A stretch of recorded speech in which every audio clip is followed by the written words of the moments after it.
Hi friends, இன்றைக்கி சூப்பராக ஒரு வத்த குழம்பு எப்படி செய்யறதுன்னு பார்ப்போமா? ரொம்ப சூப்பராக இருக்கும். ட்ரை பண்ணி பாருங்கள். ட்ரை பண்ணிட்டு கமெண்ட் பண்ணுங்கள். இந்த வீடியோ பிடிச்சிருந்தால் லைக் பண்ணுங்கள், ஷேர் பண்ணுங்கள், சப்ஸ்கிரைப் பண்ணிக்கோங்க.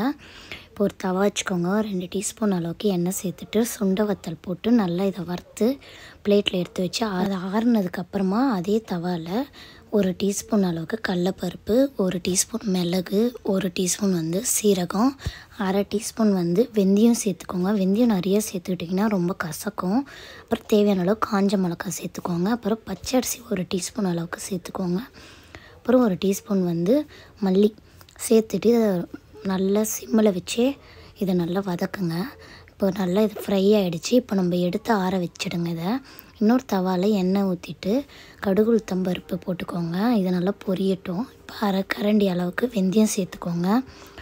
ரெண்டுமே பொரிஞ்சதுக்கப்புறமா தேவையான அளவு கருவேப்பிலை சேர்த்துக்கோங்க. கருவேப்பிலை சேர்த்துட்டு ஒரு 10 பல் பூண்டு நல்லா நசுக்கி வச்சுருக்கேன், அதை இது கூட சேர்த்துக்கோங்க. இப்போ நான் பெரிய சைஸ் வெங்காயம் எடுத்திருக்கேன். உங்களுக்கு பெரிய வெங்காயம் பிடிக்கலன்னா சின்ன வெங்காயம் கூட சேர்த்துக்கோங்க, அதுவும் நல்லாயிருக்கும். இப்போ வெங்காயம் பூண்டு நல்லா இதை வதக்குங்க. வதக்கினதுக்கப்புறமா நம்ம மசாலா அரைச்சோம்ல, வறுத்ததை இப்போ அரைச்சி வச்சுருக்கேன், அதை இது கூட சேர்த்துக்கோங்க. நான் மிக்ஸி ஜாரில் இருந்த தண்ணியும் கொஞ்சம் இது கூட சேர்த்துக்கிறேன். இப்போ சேர்த்துட்டு இதை நல்லா ஒரு 5 நிமிஷம் வதக்குங்க. இப்போ தேவையான அளவுக்கு தண்ணி சேர்த்துக்கோங்க. தண்ணி சேர்த்துட்டு இப்போ தேவையான அளவு உப்பு போட்டுக்கோங்க. உப்பு போட்டுட்டு இப்போ 1/2 கரண்டி அளவுக்கு மஞ்சத்தூள் சேர்த்துக்கோங்க. மஞ்சத்தூள் சேர்த்ததுக்கப்புறமா தேவையான அளவு காரத்தூள், உங்களுக்கு எவ்வளோ காரம் தேவையோ அவ்வளோ சேர்த்துக்கோங்க. நான் 1 டீஸ்பூன் அளவுக்கு சேர்த்துக்கிறேன்.